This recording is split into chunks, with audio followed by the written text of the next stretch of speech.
HSC পরীক্ষা একটি জাতীয় গুরুত্বপূর্ণ পরীক্ষা।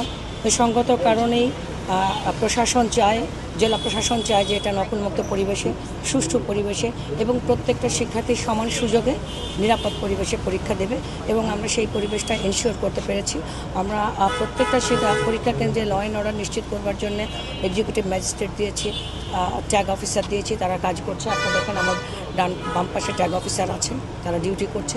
আমরা যাতে পরীক্ষার ইলেকট্রিসিটিতে যাতে বিভ্রাট না ঘটাতে পারে সেজন্য ফায়ার সার্ভিসকে বলা আছে, যেহেতু আপনার গরমের সিজন, ডেঙ্গু পরিস্থিতির এখন একদম হাই টাইম চলছে, তো যাতে ডেঙ্গু পরিস্থিতি বিবেচনায় নিয়ে প্রত্যেকটা কেন্দ্রের আশপাশে পরিবেশ যাতে পরিচ্ছন্ন রাখা হয় এবং মশক যাতে বেশি ডিস্টার্ব না করতে পারে সেজন্য আমরা স্বাস্থ্য বিভাগ থেকে স্বাস্থ্যসম্মত পরিবেশ নিশ্চিত করবার জন্য কেন্দ্রীয় সচিবদেরকে বলা হয়েছে।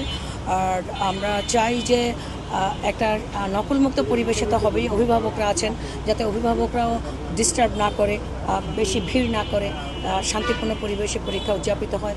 বাচ্চারা পরীক্ষা দিচ্ছে, অত্যন্ত শান্তিপূর্ণ পরিবেশ সেখানে চলমান।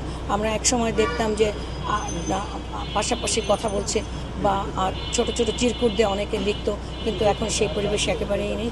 তারা অত্যন্ত স্বাভাবিক আছে এবং কনফিডেন্ট ওয়েতে এক্সাম দিচ্ছে এবং তাদেরকে বলেছি যে গুজবে কান দেবে না তোমরা এবং সাহসী হও, সাহসীভাবে পরীক্ষা দাও। তারা কনফিডেন্টলি পরীক্ষা দিচ্ছে।